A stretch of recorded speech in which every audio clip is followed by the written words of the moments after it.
पंढरपुरात रणशिंग जिल्हा परिषद पंचायत समिती निवडणुकीचा शुभारंभ. दुधेश्वर मंदिरात नारळ फोडत विरोधकांना थेट इशारा.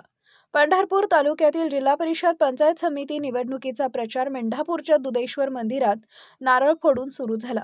माजी उपमुख्यमंत्री विजयसिंह मोहिते पाटील, खासदार धैर्यशील मोहिते पाटील यांच्या उपस्थितीत आमदार अभिजित पाटील यांनी प्रचाराचा बिगुल फुंकला.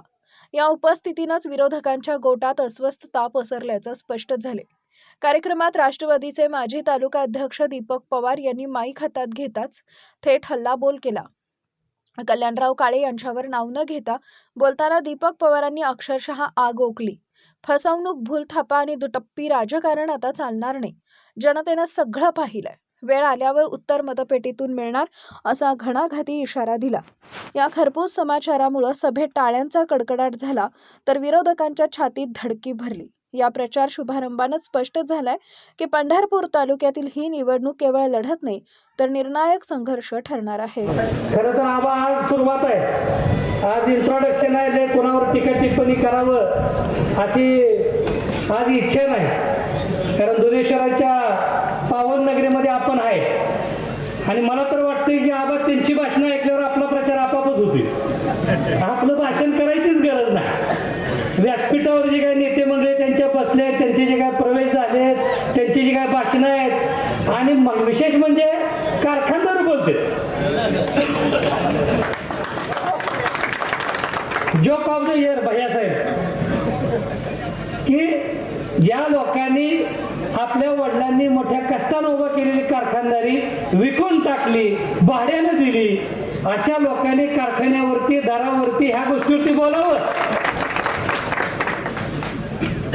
ती गाव खेड्यामध्ये झाडाच्या बांधावरती, कुठंतरी शेताच्या बांधावरती बसून जे शेतकरी ऐकतायत त्या लोकांना ती ऐकायची लाज वाटते, पण ह्यांना बोलायची लाज वाटणार. आज जे काय भाजपचे जुने नेते आहेत त्यांचं जर ते ऐकलं तर त्यांना पक्षात घेऊन कशा पद्धतीने भुक्या मारायला चालू आहे की वाड्यात कोंडून मागच्या खोलीत बांधून टाकल्यासारखी त्यांची अवस्था आहे आणि फक्त सत्तेसाठी ते गेले. आज ज्या वेळेस राष्ट्रवादी काँग्रेस पार्टीच्या सर्व वरिष्ठ नेते मंडळी ठरवलं की बाबा सर्वांनी एकत्र येऊन निवडणूक लढायची, तर या नेते मंडळीने पळ काढायची गरज नव्हती. या पक्षामध्ये थांबूनच जर त्यांना हा विचार प्रिय असता तर या विचाराला धरून त्यांनी ही लढाई लढली पाहिजे. परंतु त्यांना पक्षाचा, विचाराचा, कुणाचा, तत्वाचा ह्याचा काही संबंध नाही. त्यांना फक्त पद आपल्या दारामध्ये पाहिजे, पद आपल्या घरामध्ये पाहिजे. कोणत्याही निवडणुकीला आपणच उमेदवार पाहिजे आणि ही सगळी जनता ही फक्त आपल्याला खांद्यावर घेण्यासाठी जन्माला आलेली आहे. अशा गैरसमजातनं काम करणारी ही मंडळी. तुम्ही बघितलं असेल कोण भाजपचा पंचा गळ्यात टाकलेला काढून खाली टाकते, दुसऱ्याने गळ्यात घातलाच नाही. आणि जी जुनं भाजपमध्ये ती सांगतोय त्यांना आधीच ट्रेनिंग आहे. ते ट्रेनर आहेत सध्या.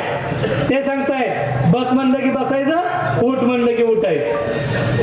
म्हणजे एखाद्या माणसाला मिलिटरीत घेताना कसं ट्रेनिंग दिलं जातं की इथं सकाळी 5ला उठावं लागतंय, असं करावं लागतंय, खांद्यावर दिल ते वजन घ्यायचं.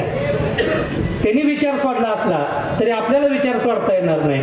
त्यांनी विचार सोडलाय तो त्यांच्या सत्तेसाठी सोडलेला आहे. त्यांनी विचार सोडलाय ते त्यांचा भ्रष्ट कारभार झाकून देण्यासाठी सोडलेला आहे. परंतु आपण विचार सोडण्याची काही गरज नाही.